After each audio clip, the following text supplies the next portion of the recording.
Ah, pipipipopopô, mas e o pô? No geral, isso aqui é um vídeo sobre o quão está sendo produzido, abismos de polêmicas em cima de situações para fazerem as próprias máquinas da mídia girarem e não de fato resolverem os problemas sociais envoltos nessas mesmas polêmicas que as mídias estão gerando para a justiça resolver. E o grande Sansara vai. Pretendo discutir aqui o quanto que isso é velho. Enfim, talvez a primeira transmissão de um possível vlog, por que não? Não, cara. Se eu quiser fazer um vlog, qual o problema se eu fizer um vlog? Tá, foda-se então. Então, por que não fazer um vlog? Eu não sou nada carismático, eu não gosto muito de pessoas. Perfil perfeito pra um vlog. Enfim. Ah,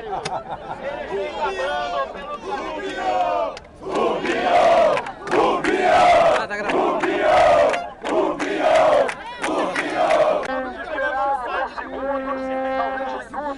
Talvez horas, ainda este ano a passeata vai subir. Rio, cadeia preta Gil! Rio, cadeia preta Gil! Por que a gente tá tão viciado em esticar a corda?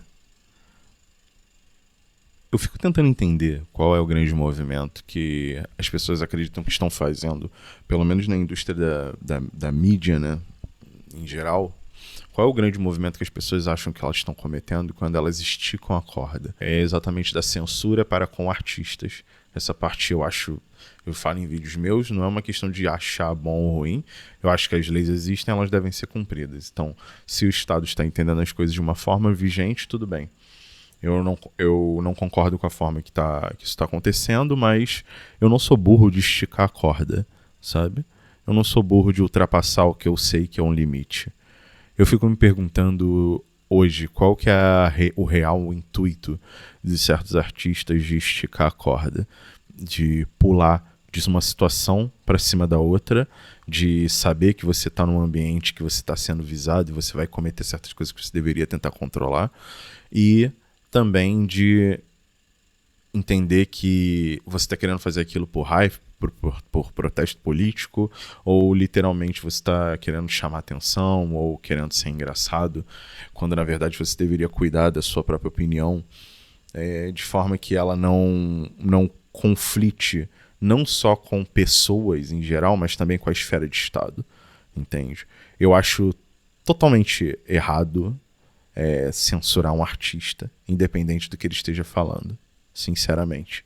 Mas sabendo que a estrutura vigente é essa, eu como artista, eu entendo que essa estrutura não foi feita só para mim. E aí eu vou lutar ativamente, politicamente, contra coisas que são realmente lutas. Eu não vou tentar fazer uma guerrilha simplesmente com a minha própria autenticidade, sabe?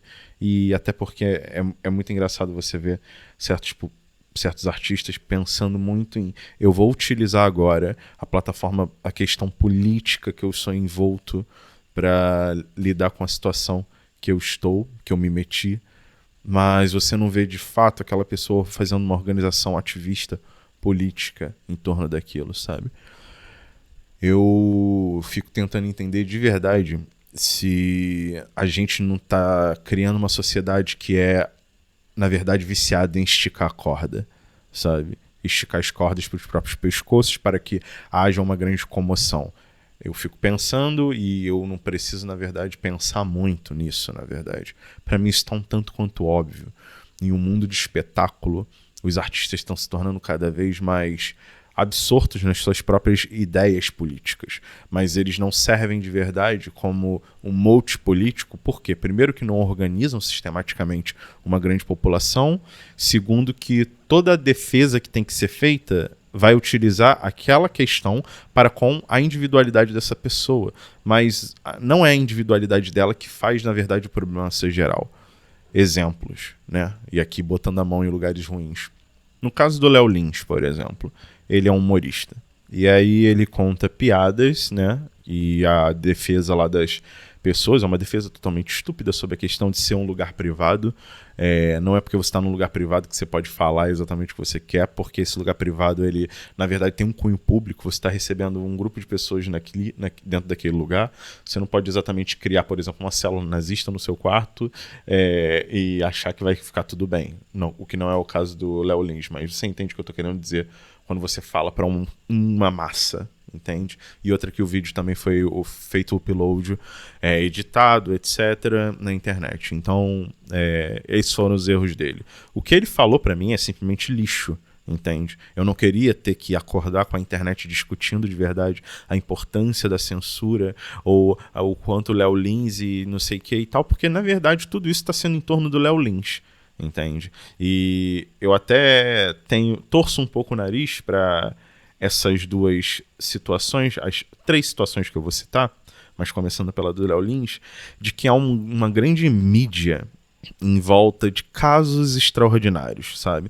Casos que deveriam estar de alguma forma balançando o governo ou estariam chamando a atenção para políticos de base que querem se lançar ao governo, etc.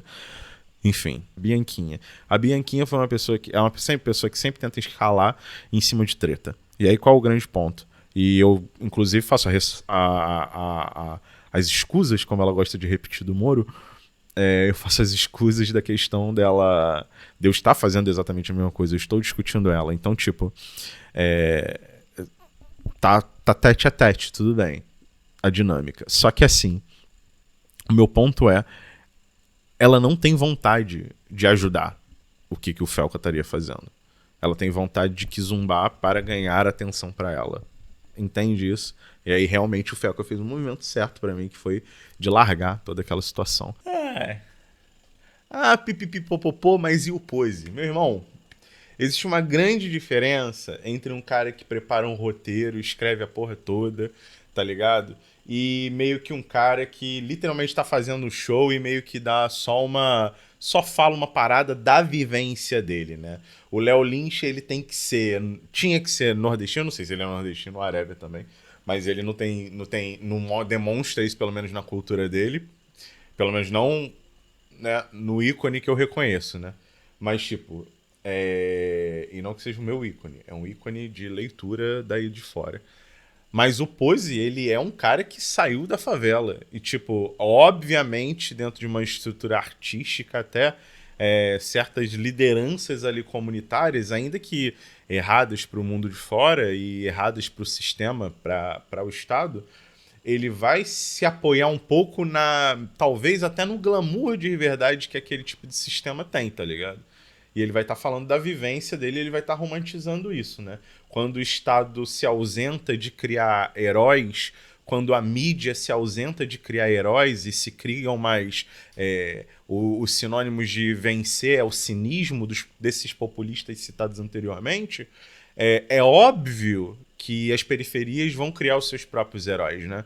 Então, sim, ele está falando da vivência dele, não é o mesmo caso, não consegue se aplicar da mesma forma, entende? O que a gente poderia discutir aqui é o quanto que tentaram fazer ganho político em cima da prisão dele e também se ele, se você é de direita minimamente, quer ter alguma coisa para encher o saco, você vai realmente pegar ali o argumento de que ele, mas ele tá agora usando certas causas, não sei o que e tal, pra falar de dor, mas quando tá na música ele fala só de arma, que não sei, primeiro que ele não fala só de arma, bagulho, você não conhece o trabalho do cara pra tá falando, ele literalmente é o cara que, tipo literalmente longe do trabalho dele esse tipo de apologia, a ideia de apologia ao crime, o que tem, na verdade, é só ele comentando a própria vivência dele e glamourizando, às vezes, essa vivência. Essa é que é a grande realidade, os símbolos estão ali e estão para ser lidos da forma que você tem que entender quem é o artista e o indivíduo artista, né? Mas é a mesma coisa que você querer dizer que, tipo, por exemplo, se eu pego um garoto de futebol e ele tem trejeitos, ele Ele é né, tinha aquele funk que a gente tinha que falar moleque de vila e tal. Então meio que no Brasil é glamorizado, né, o cara do futebol que vem da adversidade, né, com aquelas antigas reportagens do Fantástico e tal. Mas então essa vivência foi transformar ele em alguém esperto para fazer aquele futebol. É esse mesmo tipo de vivência que vai criar o artista tipo coisa. Agora, se você for pegar Bianchim e Léo Lins, não se aplica, cara. Pelo amor de Deus, cara. Os caras são... Obviamente eles têm privilégios, tá ligado? Pelo menos o privilégio racial eles têm. Mas se não, pô, um vídeo meu que eu falo sobre humor aqui nesse canal, há uns tempos atrás, que é inclusive sobre o humor sem censura, sobre a questão do humor sem censura, no qual eu defendo a questão artística. O que eu acho errado é ficar batendo pé nisso, tá ligado? Mas a questão é que, tipo, naquele vídeo lá, tem um vídeo de 2010, eu na passeata Humor Sem Censura, do Danilo Gentili, e tá lá o Léo Lins. Pô, é outra parada, tá ligado? O que o Pose tava fazendo em 2010, cara? Enfim, só pra você não me encher o saco, querendo uma grande simetria entre as coisas, tá ligado? Eu consigo entender o que vocês enxergam, mas vocês precisam entender que as leis não vão entender o que vocês enxergam, simplesmente porque as leis foram muito bem pensadas filosoficamente, tá entendendo? Então não é só pegar, mas um pode e o outro não pode. Tem motivos pra um poder e o outro não poder, tá entendendo? É simples. Não me enche o saco. Algo tá muito errado. E se a gente, como sociedade, passar a aplaudir decisões que silenciam artistas, independente da arte que eles expressam, algo está muito errado e a gente está na beira do abismo. Mas sabe, há 20 anos a gente está na beira do abismo. A gente está, sei lá, há 10, 20, 30 anos na beira do abismo. Todo dia tem um negócio que lembra quão perto a gente está desse abismo. Não é mesmo, certo? E hoje é isso do humor para lembrar a gente. Amanhã vai ser outra coisa, outro assunto do dia. A grávida de Malafé. Sei lá quem, os legendários, quem mais? Marçal! Mas o que eu tô querendo citar esses 3 casos é o seguinte. Nos 3 casos, a gente tá falando sobre problemas reais. A gente tá falando sobre injúrias, a gente tá falando sobre racismo estrutural, pelo menos como lidaram ali com a prisão do Pose. Foi errado, foi midiático, aquilo foi ridículo. E, em terceiro caso, oportunismo, né? Esses 3 pontos, esses 3 pilares, eles são, assim, pontos que a internet se viciou, entende? E não só a internet, mas nós, pessoas que consumimos a internet também.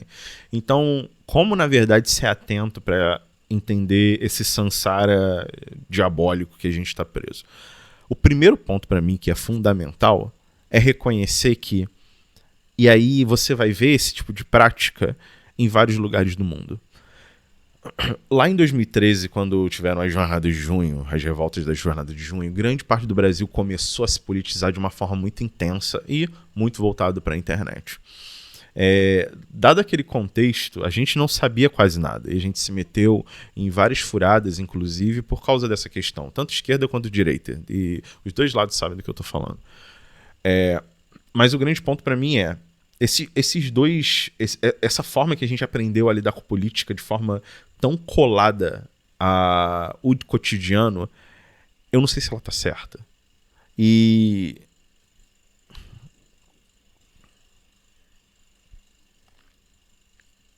ela é importante para o materialismo, entende? Ela é importante para a gente fazer uma aplicação do materialismo nas nossas vidas, entender que a materialidade da política está no cotidiano de tudo, está.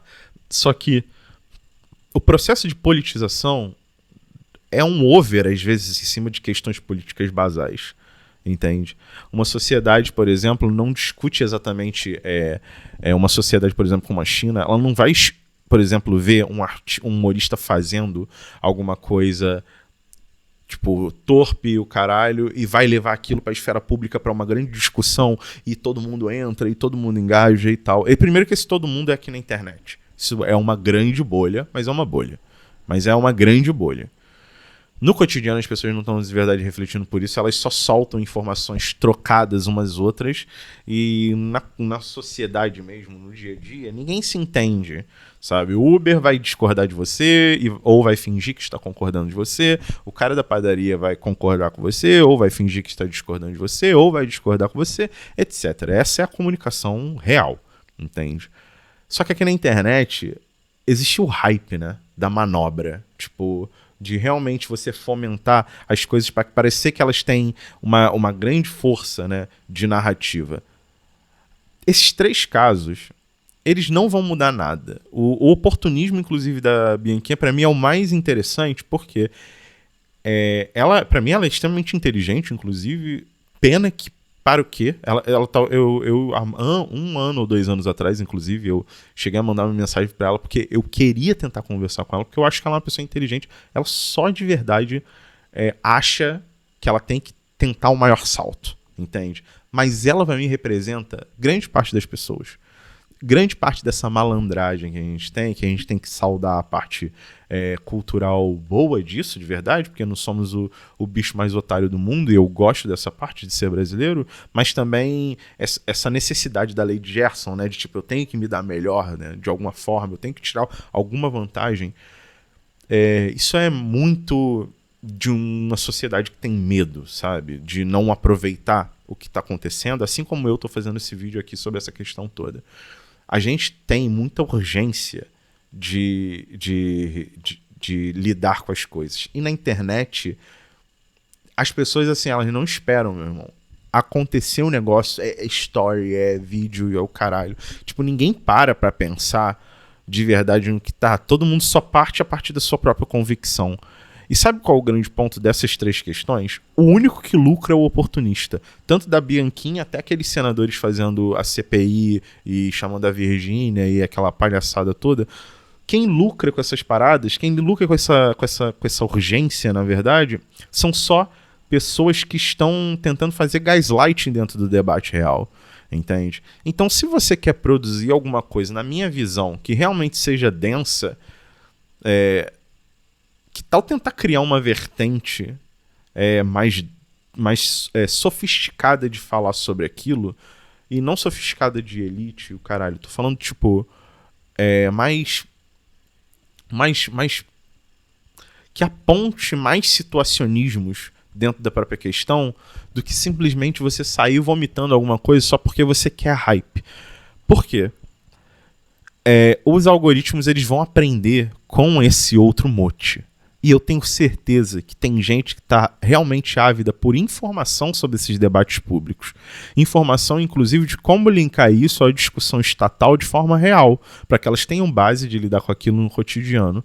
Quando você simplesmente parte para, tipo, eu tenho um modus operandi ético, e aí eu vou sair falando dessa parada e eu não vou ser um pouco reticente com essa questão. Quando você faz isso, você tá agindo com a certeza. E, tipo, se você é um pouco cético no seu trabalho, você não tá buscando ter exatamente certeza, tá ligado? Você tá tentando, tipo, fundamentar questões, entende? Tirando o papinho de pós-modernismo, né, desse pensamento, mas você tá querendo realmente dialogar consigo sobre as suas percepções primeiras, para que só se troquem por percepções segundas e terceiras, e aí você tem algo afinado para falar sobre. Não exatamente, vi o bagulho aconteceu e plá, plá, plá, plá, plá. Enfim. Bom. Eu acho que eu fiz o plá, plá, plá, plá, plá aqui. Eu sou um grande hipócrita, mas eu me autodenomino como um falso profeta. Somos todos hipócritas.